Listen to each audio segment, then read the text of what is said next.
right, everybody. Good morning to you. And of course, remember this is New Era TT Radio. And inside of this session, this is where we explore Buddhist concepts. Of course, we are joined by our host, none other than Kasi Senghor. So, Kasi, good morning to you. How are you doing? I'm all right. So, Charles, good morning to you and the listening audience also. Yeah, how is it by you? Yeah, everything is a-okay. I'm loving the weather, today. Well, the same here. I love this kind of weather. Yeah, man, real cool and nice. I was a bit concerned after listening to Hotep and Bean and Junior and these guys. I say, well, boy, I don't know if you want to hear me after all of that. All that excellent. I even want to hear myself. After those excellent contributions by those I wouldn't call them erudite but learned men, learned men, man, who definitely very well done. And as I was telling you, well, I think you could see it.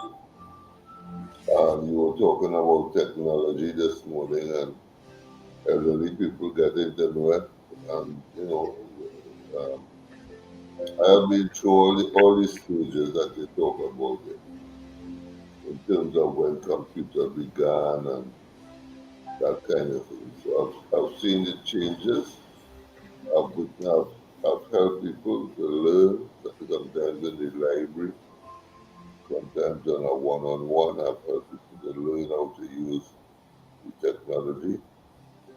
With some of it, I get, when I do have problems, I used to have a son, he's now deceased, he used to help me with that, and I have a daughter who can help me, to navigate with the technology, because sometimes some things, like creating a PDF and all that, they give a little trouble and so on and so forth.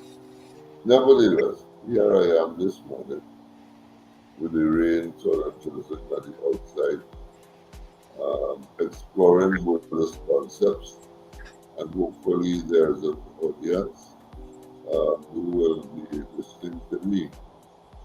Because last Sunday at our regular Sunday meeting, there was what we call a Dharma talk.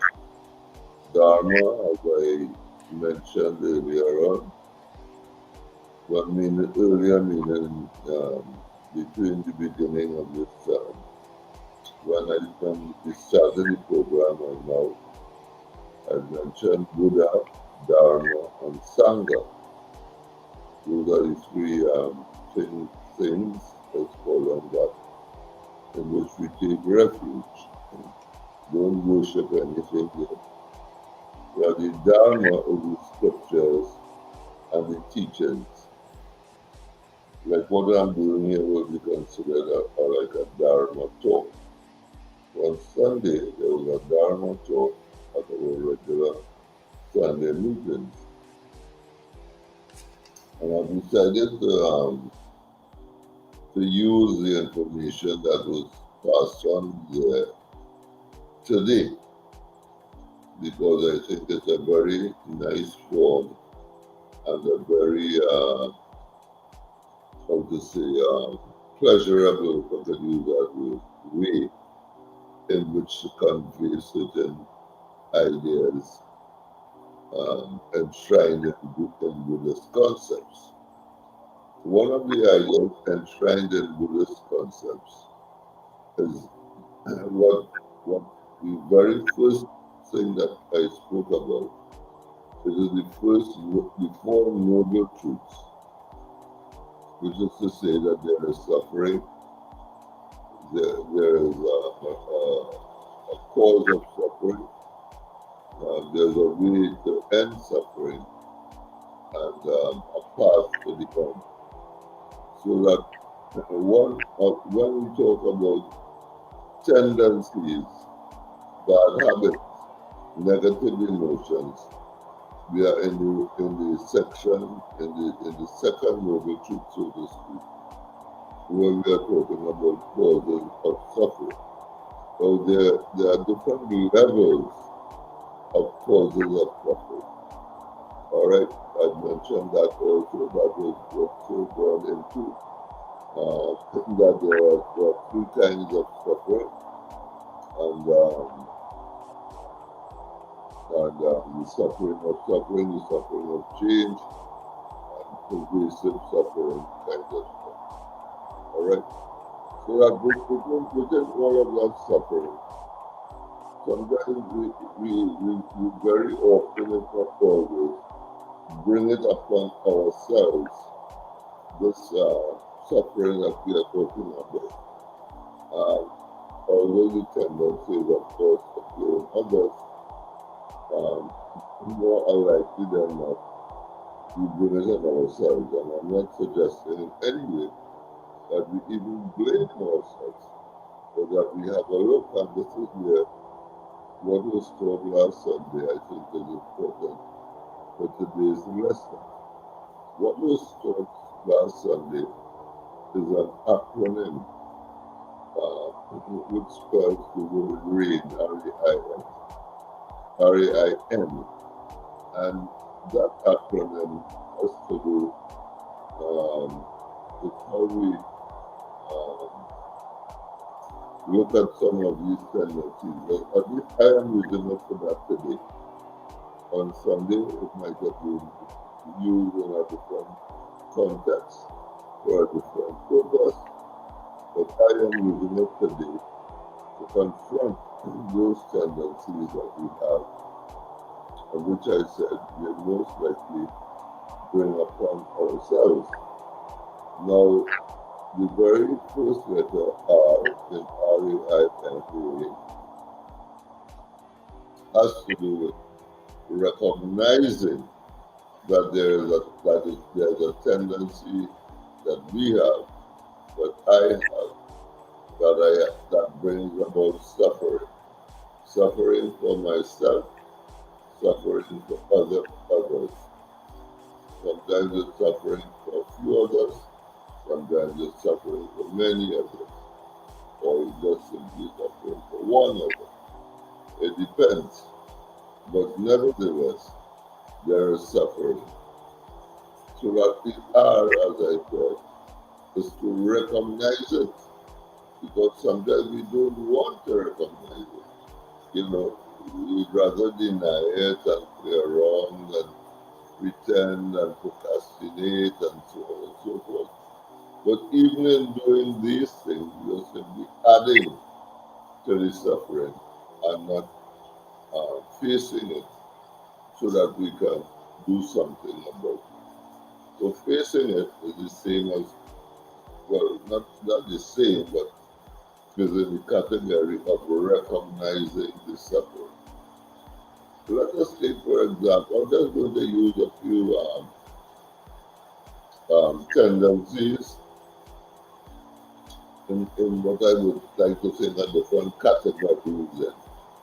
You know, like in the physical category, I could say, okay, there's a tendency to smoke cigarettes. You know, there's a tendency to gamble.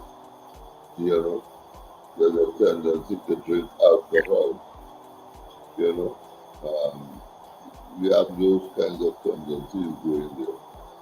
And then there are other tendencies, such as getting upset, getting angry very quickly, you know, your blood near your skin sort of thing.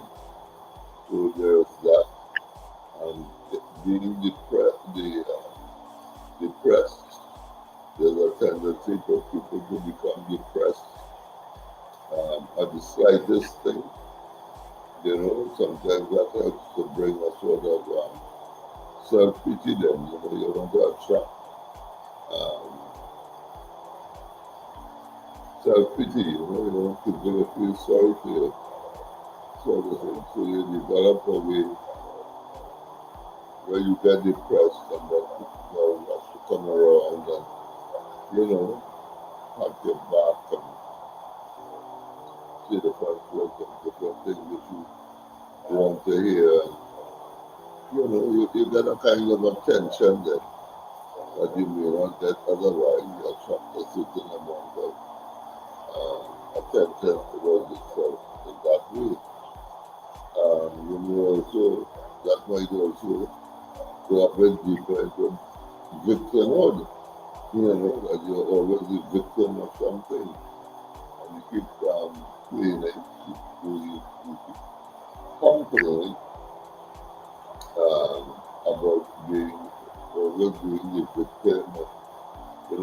People are always picking on you, and that becomes another level, and so to speak. And this is in my mind, it becomes another level of attracting attention to yourself by becoming a victim. So these are some of the examples which you can keep in the back of your mind as we go through the acronym RAIN. So that recognizing any of those tendencies, and here I wanted to just pause to say, you are the best knower of the tendencies that you have. There is no one better than you who can say, well, look, this is your tendency. Somebody may point out to you, well, hey, I find you to do so and so and so and so. But you, in truth and in fact, are the best knower. The persons or person pointing it out might be correct, but only you will know what that tendency is all about. And this is really what recognizing is. And it is my, I should say it is mine.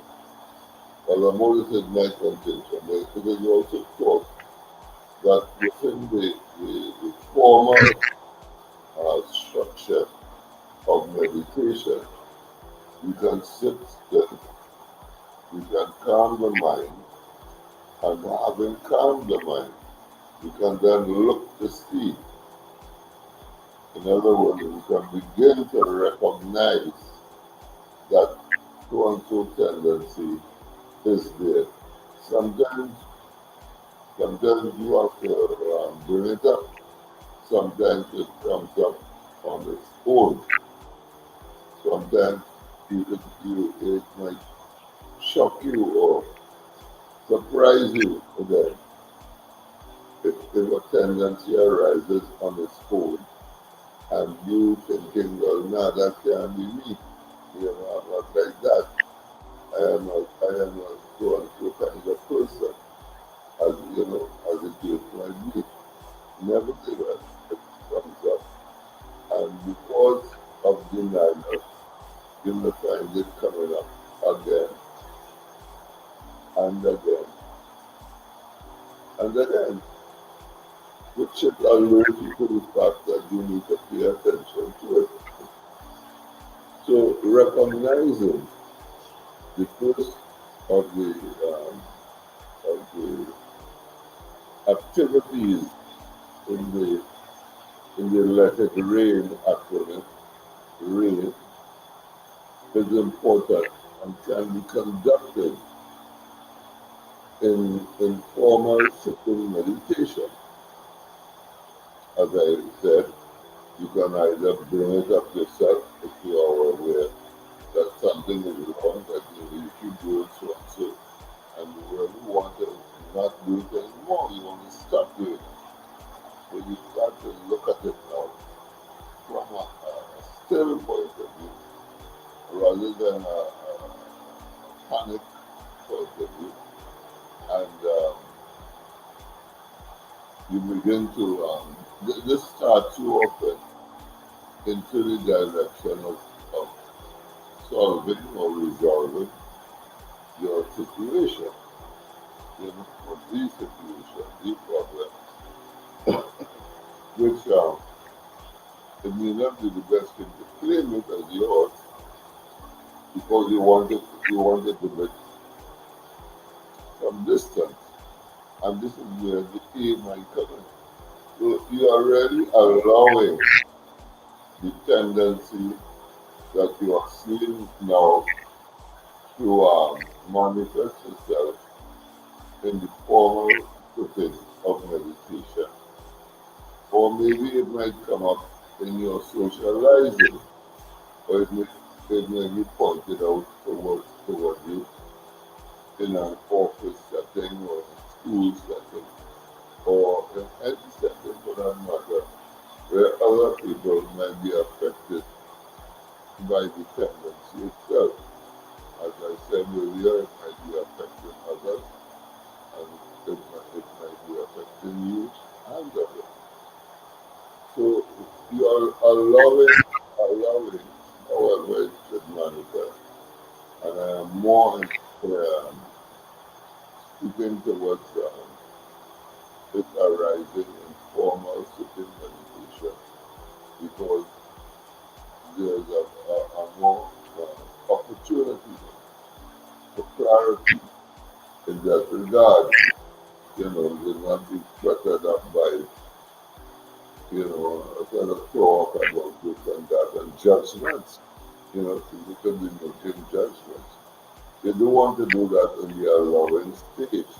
You have recognized what is what. You have gone um, with what you have recognized. And now you are allowing it to manifest itself for the sake of getting more information there, about it. And this information may not come right away at the instant in which you are doing it. This may come over time because we are not talking about an overnight solution here or a one and done solution here. Whether it be any of those examples that I gave, whether it's smoking cigarette, well, I mean, cigarette smokers know how difficult that is. Whether it be of gambling, gamblers know how difficult it is. Alcohol drinkers, you know how difficult it is. And there are groups for all of those things.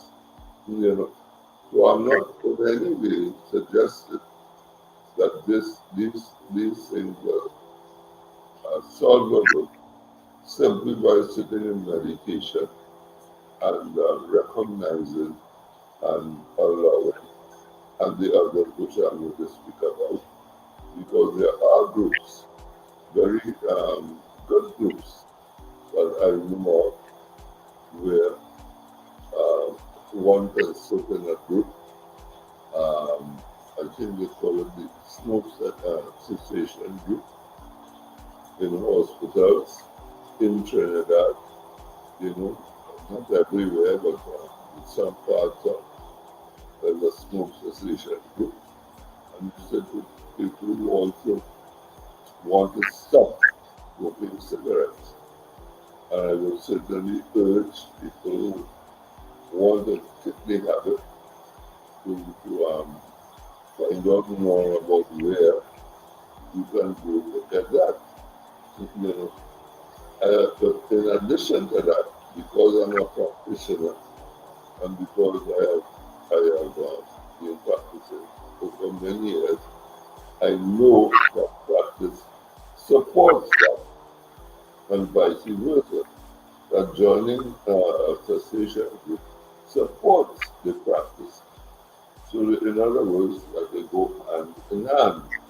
So I'm not saying that to use one to the exclusion of the other, but to use both if you can access to. Of course, everybody knows about Alcoholics Anonymous.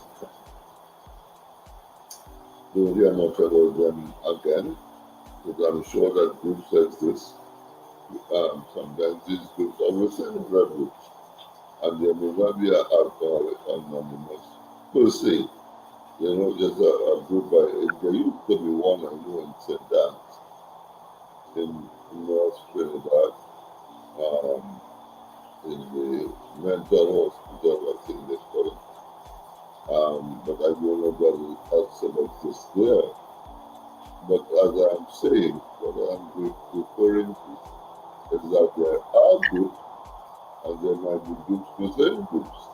that deal with the addiction of alcohol, the tendency to drink, and you know what follows from that, whether it's abuse of some kind or accidents or what have you.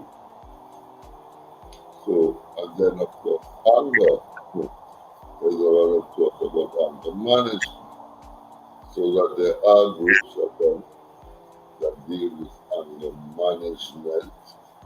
And although I'm not aware of really how that works, yeah, I'm sure that the listeners and maybe people like Junior and Dean and so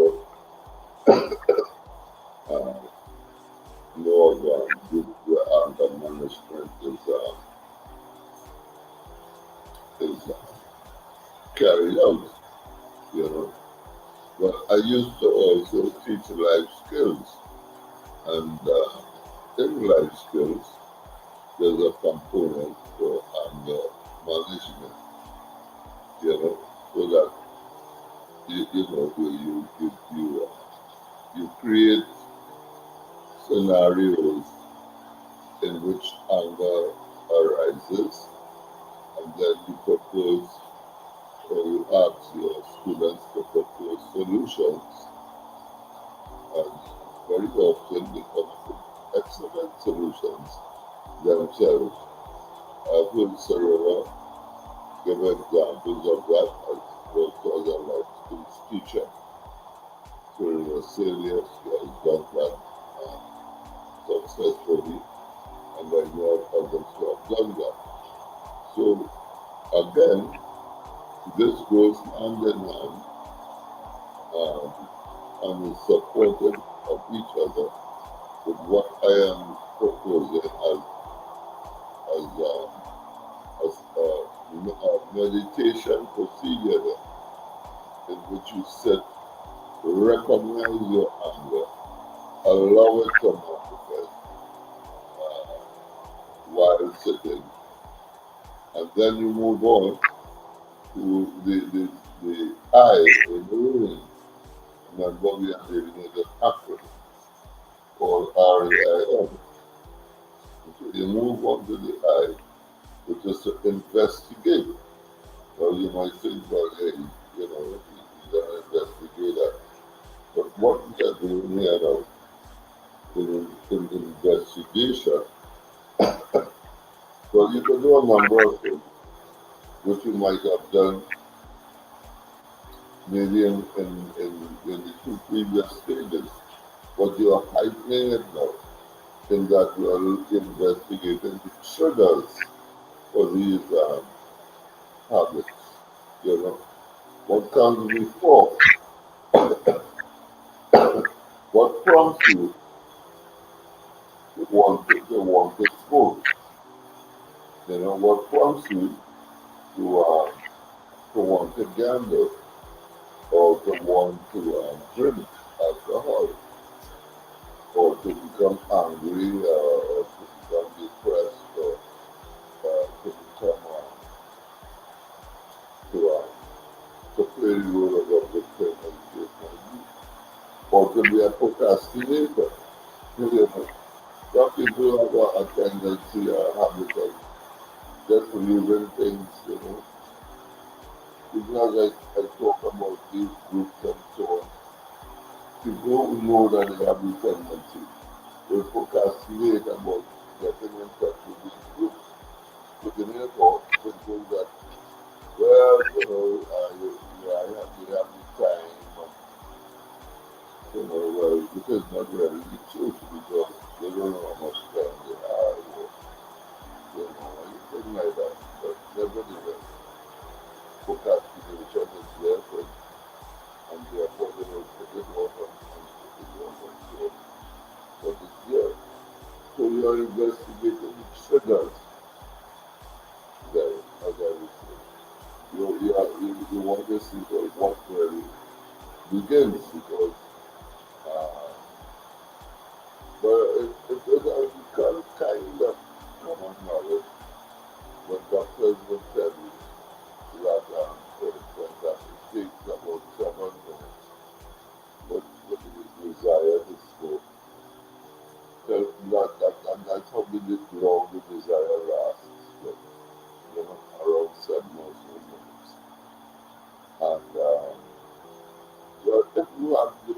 trigger is set for you to smoke and the desire arises.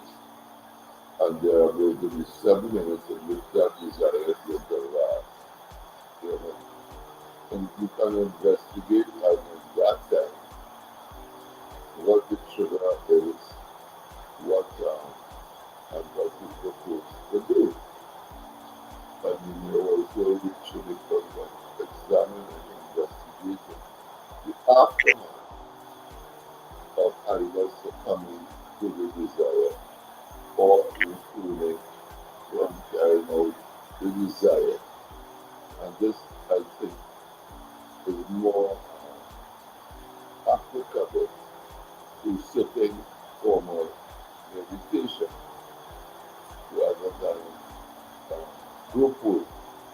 You know, but you want to so individualize it. You so want to personalize it because it's affecting you and others, but you more so. You want to so deal with it that you want to investigate, well, what brought this on, this particular desire at this point in time. You know, at, 11, what, 40 something, that's 11:25 a.m. on Thursday, the 6th, 7th of August. What brought on this desire that is going to last for 7 minutes? You examine the trigger, and then you could then look into, the various changes that take place within that 7 minutes. Because it's not going to remain static, I can assure you, that you're just going to have. But that desire is just going to remain there. And sort of waiting on you make the move. As a matter of fact, it has its own life then. And that's why it is so important that we uh, recognize and allow it, that in the investigation, you can see to what extent it has a life of its own. Because some of these things can move you off the seat. I tell you, because you're there, you're happy, you're going around, hey, I want to smoke, but I plan not to smoke. And then in 2 minutes time, you're out of the house, going to the parlor to get the pack or half pack or the 2 cigarettes or whatever. I'm telling you, I'm personal experience. And I'm sure people can tell you their experience. People are taking cigarettes out of the bin, they throw it away, and they say, well, nothing there, this and that. Before they get it, throw it on back in the bin to take it out and smoke again. That is what I refer to as these things having a life of their own and can make you move. So you are investigating all of that as it were by yourself. But you don't have the what should I call it, the luxury, or you don't have uh, the privilege of being in a group all the time, because let's say for instance a group a smoke cessation group, a smoke cessation group, where that group is the purpose of that group is to help you stop. You're not going to have that with you all the time. For every 7 minutes, where the desire arises. So what are you going to do? You're investigating now how and what, and also what antidotes that, what can be done to negate the habit. Of course, some people have all kinds of answers to that. You take some sweet tea, or maybe you suggest that you write a journal, you write something about the experience, about your desire to, you know, um, there are different um,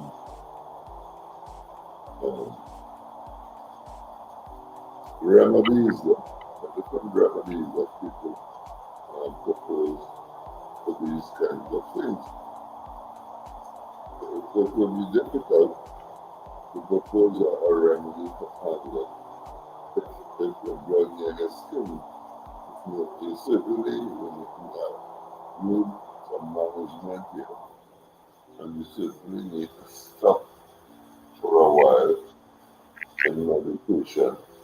You can nice pause, calm your mind, see what is what before, and see if the anger will subside.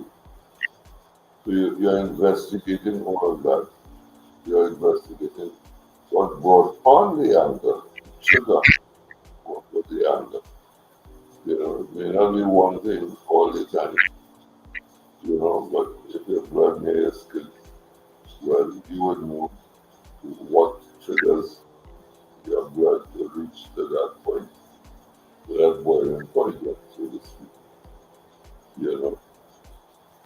Ostensibly, you could say, well, you must be new speakers.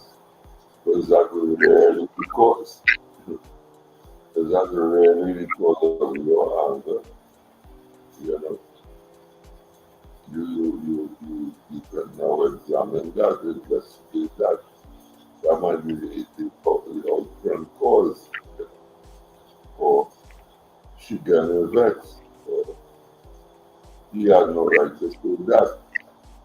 Many things that occur that make us angry. So what? So in the investigation section now, we are trying to be as honest as we can about what has triggered this reaction in you. And it might surprise you if you are honest with yourself as to what really is going on here. Sometimes it's fear, F-E-A-R, that is prompting the anger. You're afraid of loss. You're afraid of being exposed. You're afraid of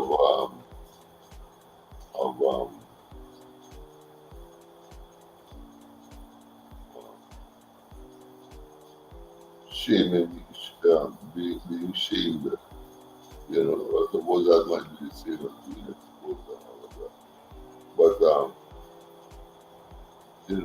so it's an amount of fear that might come up to show you, well, hey, this is what is going on here. That underlying the anger is fear. And if your investigation leads you there, well, so much is better. And as I said, that is, to my mind, is number one area where I could be done is a meditation rather than a group work, because you may not want to you may not be you may not be able to speak comfortably there about your fears. Because others talk about, well, you do this, she do that, they must be sick and blah blah blah. But the fear is not something that you're going to be so comfortable with talking about. And therefore you want to do that privately or in sitting, formal sitting meditation. And I keep encouraging that because that is what the Buddha taught. And he knows what he was saying because he um, um, became enlightened so that he could spread the word and about suffering. But remember, that his entire teaching is about for us attaining lasting happiness. And why do we need lasting happiness? Because we apparently have lasting suffering, and that comes in many forms. So, you sit and you learn about your anger, about your hatred, about your illusions, about your jealousy, your envy, as the case might be, your honesty, your dishonesty, your lust, as the case might be. You sit and learn about these things, and then you act out some of the antidotes that are either come up in private or are proposed in a general way, as I'm trying to do here now, as I propose in a general way, in Dharma talks like this, or in retreats, where groups of people, groups of Buddhists will come together and spend a day or a weekend, you know, in retreating from regular habits of life and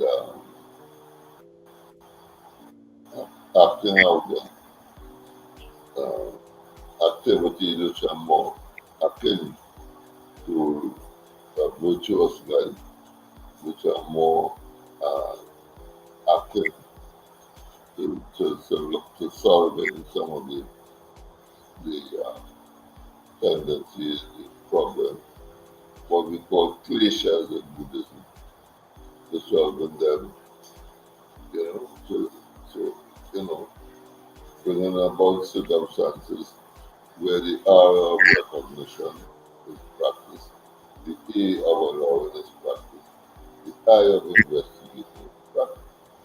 And the last letter, N, has to do with nurturing, right? Now, what are we nurturing here? We are nurturing these antidotes that I just spoke of. You want to, we want to, we want these to become our new habits, whatever they might be, whatever antidotes that we have come up especially when they have to do with the virtuous life, then we want to practice those more often than the negative emotions, which is only obvious, you know. We recognize the difficulty, the obstacles, etc., etc. And being in a group where everyone is meditating helps, you know. Not that everyone has the same problem that you have or I have, but the fact of the matter of being, of doing what the Buddha taught, which is to say, to calm the mind so that there is clarity, so that we can see, recognize more clearly what is wrong within us as a beginning activity to becoming happy, to arriving at a state of lasting happiness, to bring an end to suffering, etc. Whichever angle you want to look at it from, you know. So that is the nurturing is I don't think I need to say much about nurturing, except that it is up to you to do most, nurturing, not if, but because nurturing is such an important ingredient, it is up to us to do most of it before we fall back into, a kind of wanting our attention and it turns into that evil thing now where, people have to be constantly, patting your back, giving you advice and saying how sorry they are about this or that or the other. We want to nurture self-confident, um, virtuous activity that you can now practice um, skillfully. With Buddhism, there's something called skillful means, which I venture to say is not something really that we do, but something that we are allowed to be done. Because by virtue of our putting our faith, our trust in Buddha, Dharma, and Sangha, many things are begin to open themselves to us, including what I've been talking about this morning. And one of those things one of those things could be skillful means to overcome these very tendencies to which I'm referring. So instead of us going out and making a mess of things by trying to do and trying to undo and, tying things up even more, getting into a deeper problem even more, we open ourselves to skillful means. The Sanskrit word for that is upeka. I think it is there, upeka. Skillful means we open ourselves to that. And there are prayers where we ask that cities, what we call cities, gifts them for bodies, spiritual bodies, future and mind. We can ask for those things to manifest in our lives. And asking for cities is good and proper. And certainly skillful means are in that category also. So if there are no callers, no one, I don't think there are any else that we have to already. If there aren't any, but I certainly hope there are listeners, and I will be sending out the YouTube and the child sends it to me. I will spread out this YouTube today's program to many people, and I would advise it if you are listening that you go into YouTube, get today's program, and share it with others also, because it's not just you or I who have tendencies that we want to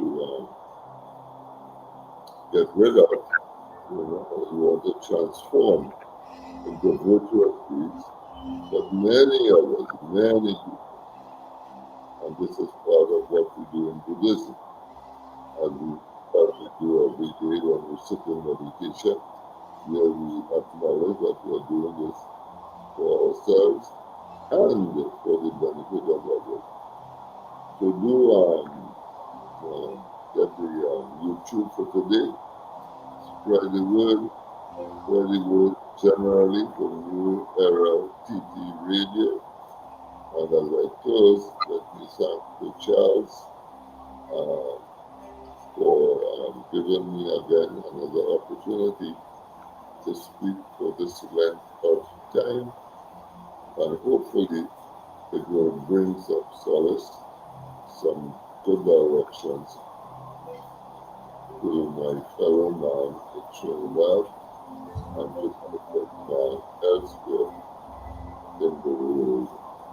Thank you, Sir Charles, and you have a great day. May I be filled with loving kindness. May I be well. May I be peaceful and at ease. May I be happy.